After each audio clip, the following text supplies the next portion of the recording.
ओम शांति। 30 अप्रैल सन 2025। आज की मुरली में बाबा कहे, मीठे बच्चे, बाप तुम्हें पुरुषोत्तम बनाने के लिए पढ़ा रहे हैं।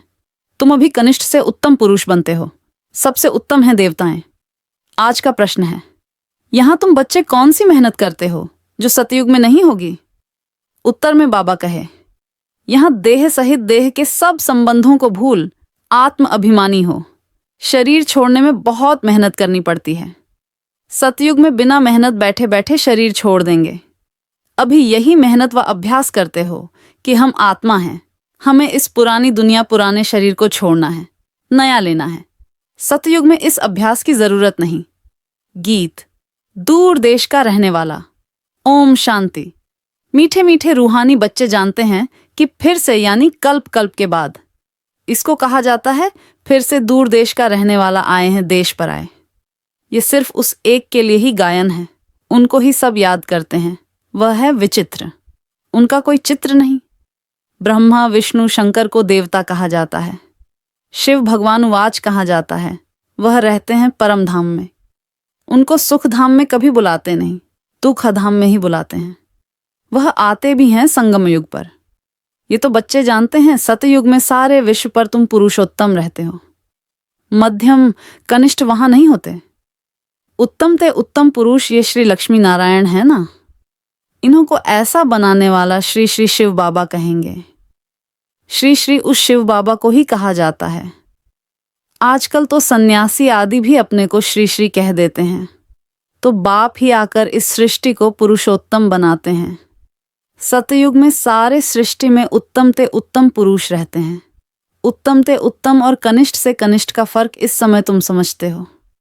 कनिष्ठ मनुष्य अपनी निचाई दिखाते हैं। अभी तुम समझते हो हम क्या थे। अब फिर से हम स्वर्गवासी पुरुषोत्तम बन रहे हैं।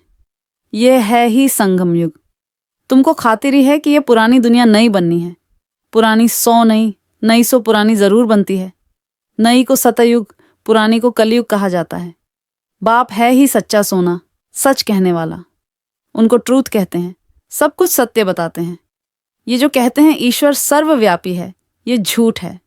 अब बाप कहते हैं झूठ न सुनो। Hear no evil, see no evil. राजविद्या की बात अलग है। वह तो है ही अल्पकाल सुख के लिए।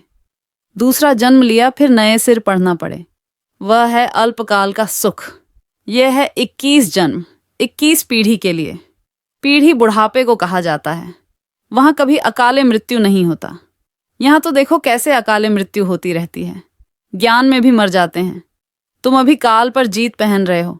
जानते हो वह है अमरलोक, ये है मृत्युलोक। वहां तो जब बूढ़े होते हैं तो साक्षात्कार होता है। हम ये शरीर छोड़ जाएं बच्चा बनेंगे। बुढ़ापा पूरा होगा और शरीर छोड़ देंगे। नया शरीर मिले तो वह अच्छा ही है ना। बैठे बैठे खुशी से शरीर छोड़ देते हैं। यहाँ तो उस अवस्था में रहते शरीर छोड़ने लिए मेहनत लगती है। यहाँ की मेहनत वहाँ फिर कॉमन हो जाती है। यहाँ देह सहित जो कुछ है सबको भूल जाना है। अपने को आत्मा समझना है। इस पुरानी दुनिया को छोड़ना है। नया शरीर लेना है। आत्मा सतो प्रधान थी तो सुंदर शरीर मिला। फिर काम चिता पर बैठने से काले तमो प्रधान हो गए तो शरीर भी सांवरा मिलता है। सुंदर से श्याम बन गए। कृष्ण का नाम तो कृष्ण ही है, फिर उनको श्याम सुंदर क्यों कहते हैं? चित्रों में भी कृष्ण का चित्र सांवरा बना देते हैं, परंतु अर्थ नहीं समझते। अभी तुम समझते हो सतो प्रधान थे तो सुंदर थे। अभी तमो प्रधान श्याम बने हैं। सतो प्रधान को पुरुषोत्तम कहेंगे, तमो प्रधान को कनिष्ठ कहेंगे। बाप तो एवर प्योर है।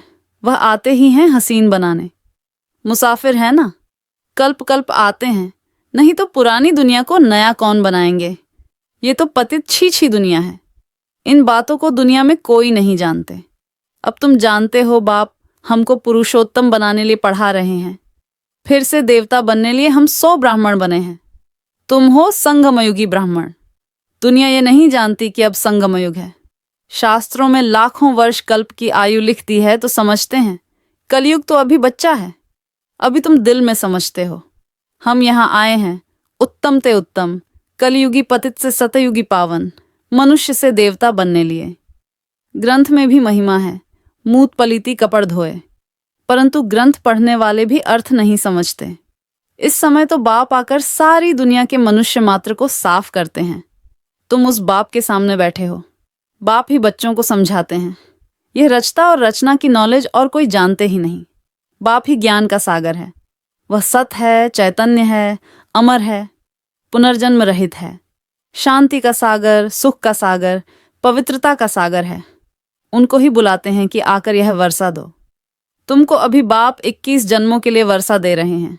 यह है अविनाशी पढ़ाई। पढ़ाने वाला भी अविनाशी बाप है। आधा कल्प तुम राज्य पाते हो, फिर रावण राज्य होता है। आधा कल्प है राम राज्य, आधा कल्प है रावण राज्य।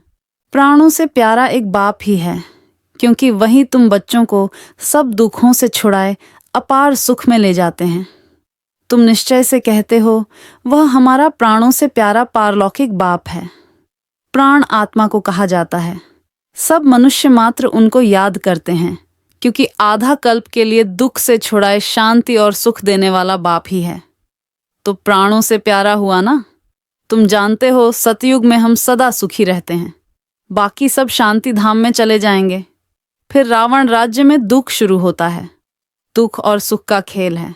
मनुष्य समझते हैं यहाँ ही अभी अभी सुख है, अभी अभी दुख है, परंतु नहीं। तुम जानते हो स्वर्ग अलग है, नर्क अलग है। स्वर्ग की स्थापना बाप राम करते हैं, नर्क की स्थापना रावण करते हैं, जिसको वर्ष वर्ष जलाते हैं। परंतु क्यों जलाते हैं? क्या चीज है? कुछ नहीं जानते। कितना खर्चा करते हैं, कितनी कहानियां बैठ सुनाते। राम की सीता भगवती को रावण ले गया। मनुष्य भी समझते हैं ऐसा हुआ होगा। अभी तुम सबका ऑक्यूपेशन जानते हो। ये तुम्हारी बुद्धि में नॉलेज है। सारे वर्ल्ड की हिस्ट्री, ज्योग्राफी को कोई भी मनुष्य मात्र नहीं जानते होंगे। बाप ही जानते हैं। उनको वर्ल्ड का रचयिता भी नहीं कहेंगे। वर्ल्ड तो है ही। बाप सिर्फ आकर नॉलेज देते हैं कि ये चक्र कैसे फिरता है। भारत में इन लक्ष्मी नारायण का राज्य था, फिर क्या हुआ? देवताओं ने कोई से लड़ाई की क्या? कुछ भी नहीं। आधा कल्प बाद रावण राज्य शुरू होने से देवताएं वाम मार्ग में चले जाते हैं। बाकी ऐसे नहीं कि युद्ध में कोई ने हराया। लश्कर आदि की कोई बात नहीं। न लड़ाई से राज्य लेते हैं, न गंवाते हैं। ये तो योग में रह पवित्र बन पवित्र राज्य तुम स्थापन करते हो। बाकी हाथ में कोई चीज नहीं। ये है डबल अहिंसा। एक तो पवित्रता की अहिंसा, दूसरा तुम किसको दुख नहीं देते। सबसे कड़ी हिंसा है काम कटारी की, जो ही आदि मध्य अंत दुख देती है। रावण के राज्य में ही दुख शुरू होता है। बीमारियां शुरू हो जाती हैं। कितनी ढेर बीमारियां हैं। अनेक प्रकार की दवाइयां निकलती रहती हैं। रोगी बन पड़े हैं ना। तुम इस योग बल से 21 जन्मों के लिए निरोगी बनते हो। वहां दुख व बीमारी का नाम निशान नहीं रहता। उसके लिए तुम पढ़ रहे हो। बच्चे जानते हैं भगवान हमको पढ़ाकर भगवान भगवती बना रहे हैं। पढ़ाई भी कितनी सहज है। आधा पौना घंटे में सारे चक्र का नॉलेज समझा देते हैं। 84 जन्म भी कौन कौन लेते हैं ये तुम जानते हो? भगवान हमको पढ़ाते हैं। वह है ही निराकार। सच्चा सच्चा उनका नाम है शिव। कल्याणकारी है ना। सर्व का कल्याणकारी, सर्व का सदगति दाता है। ऊंचते ऊंच बाप, ऊंचते ऊंच मनुष्य बनाते हैं। बाप पढ़ाकर होशियार बनाए, अब कहते हैं जाकर पढ़ाओ। इन ब्रह्मा कुमार कुमारियों को पढ़ाने वाला शिव बाबा है। ब्रह्मा द्वारा तुमको एडाप्ट किया है। प्रजापिता ब्रह्मा कहाँ से आया? इस बात में ही मूहते हैं। इनको एडाप्ट किया, कहते हैं बहुत जन्मों के अंत में। अब बहुत जन्म किसने लिए? इन लक्ष्मी नारायण ने ही पूरे 84 जन्म लिए हैं। इसलिए कृष्ण के लिए कह देते हैं श्याम सुंदर। हम 100 सुंदर थे, फिर 2 कला कम हुई। कला कम होते होते अभी 9 कला हो गए हैं। अभी तमो प्रधान से फिर सतो प्रधान कैसे बने? बाप कहते हैं मुझे याद करो तो तुम पावन बन जाएंगे। यह भी जानते हो ये रुद्र ज्ञान यज्ञ है। अब यज्ञ में चाहिए ब्राह्मण। तुम सच्चे ब्राह्मण हो, सच्ची गीता सुनाने वाले, इसलिए तुम लिखते भी हो सच्ची गीता पाठशाला। उस गीता में तो नाम ही बदल दिया है। हाँ, जिन्होंने जैसे कल्प पहले वर्षा लिया था वही आकर लेंगे। अपनी दिल से पूछो, हम पूरा वर्षा ले सकेंगे? मनुष्य शरीर छोड़ते हैं तो हाथ खाली जाते हैं। वह विनाशी कमाई तो साथ में चलनी नहीं है। तुम शरीर छोड़ेंगे तो हाथ भर दूं, क्योंकि 21 जन्मों के लिए तुम अपनी कमाई जमा कर रहे हो। मनुष्यों की तो सारी कमाई मिट्टी में मिल जाएगी। इससे तो हम क्यों ना ट्रांसफर कर बाबा को दे दें। जो बहुत दान करते हैं वह तो दूसरे जन्म में साहूकार बनते हैं, ट्रांसफर करते हैं ना।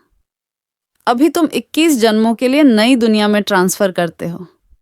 तुमको रिटर्न में 21 जन्मों के लिए मिलता है। वह तो एक जन्म लिए अल्पकाल के लिए ट्रांसफर करते हैं। तुम तो ट्रांसफर करते हो 21 जन्मों के लिए।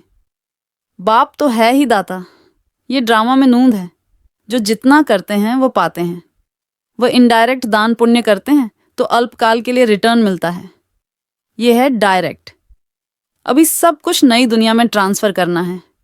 इनको, ब्रह्मा को, देखा कितनी बहादुरी की। तुम कहते हो सब कुछ ईश्वर ने दिया है। अब बाप कहते हैं ये सब हमको दो, हम तुमको विश्व की बादशाही देते हैं। बाबा ने तो फट से दे दिया, सोचा नहीं, फुल पावर दे दी।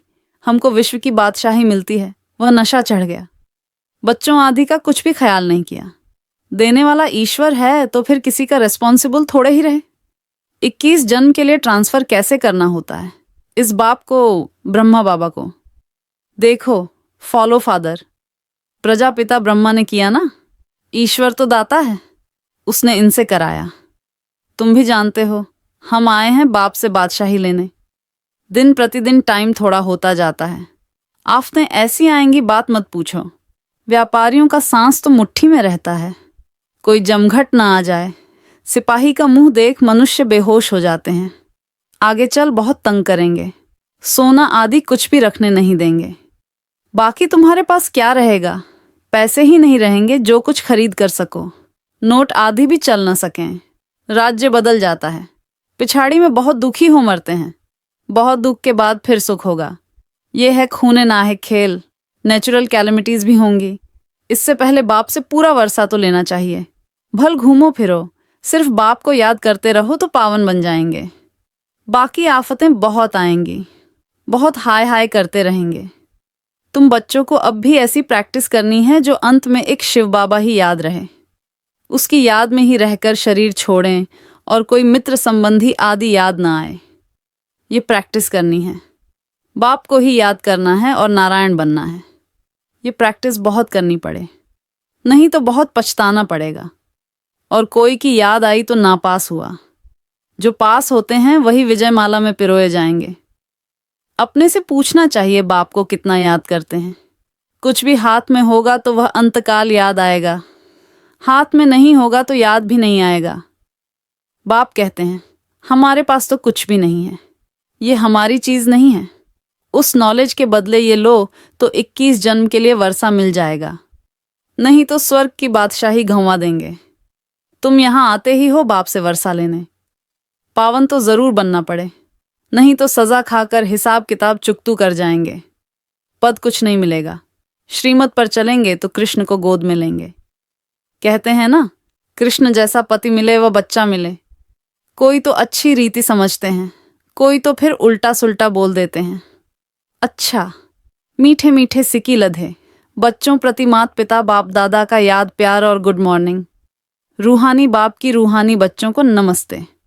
हम रूहानी बच्चों की तरफ से भी रूहानी बाप दादा को याद प्यार और नमस्ते नमस्ते गुड मॉर्निंग। धारणा के लिए मुख्य सार। नंबर 1, जैसे ब्रह्मा बाबा ने अपना सब कुछ ट्रांसफर कर फुल पावर बाप को दे दी, सोचा नहीं, ऐसे फॉलो फादर कर 21 जन्मों की प्रारब्ध जमा करनी है। नंबर 2, प्रैक्टिस करनी है अंतकाल में एक बाप के सिवाय और कोई भी चीज याद ना आए। हमारा कुछ नहीं, सब बाबा का है। अल्फ और बे इसी स्मृति से पास हो विजयमाला में आना है। वरदान, मनसा पर फुल अटेंशन देने वाले चढ़ती कला के अनुभवी विश्व परिवर्तक भावा। अब लास्ट समय में मनसा द्वारा ही विश्व परिवर्तन के निमित्त बनना है। इसलिए अब मनसा का एक संकल्प भी व्यर्थ हुआ तो बहुत कुछ गंवाया। एक संकल्प को भी साधारण बात न समझो। वर्तमान समय संकल्प की हलचल भी बड़ी हलचल गिनी जाती है, क्योंकि अब समय बदल गया। पुरुषार्थ की गति भी बदल गई तो संकल्प में ही फुल स्टॉप चाहिए। जब मनसा पर इतना अटेंशन हो तब चढ़ती कला द्वारा विश्व परिवर्तक बन सकेंगे। स्लोगन, कर्म में योग का अनुभव होना अर्थात कर्मयोगी बनना। अव्यक्त इशारे, कंबाइंड रूप की स्मृति से सदा विजयी बनो। आप और बाप, इस कंबाइंड रूप का अनुभव करते सदा शुभ भावना, श्रेष्ठ कामना, श्रेष्ठ वाणी, श्रेष्ठ दृष्टि, श्रेष्ठ कर्म द्वारा विश्व कल्याणकारी स्वरूप का अनुभव करो तो सेकंड में सर्व समस्याओं का समाधान कर सकेंगे। सदा एक स्लोगान याद रखना, न समस्या बनेंगे न समस्या को देख डगमग होंगे, स्वयं भी समाधान स्वरूप रहेंगे और दूसरों को भी समाधान देंगे। यह स्मृति सफलता स्वरूप बना देगी। ओम शांति। शुक्रिया बाबा, शुक्रिया।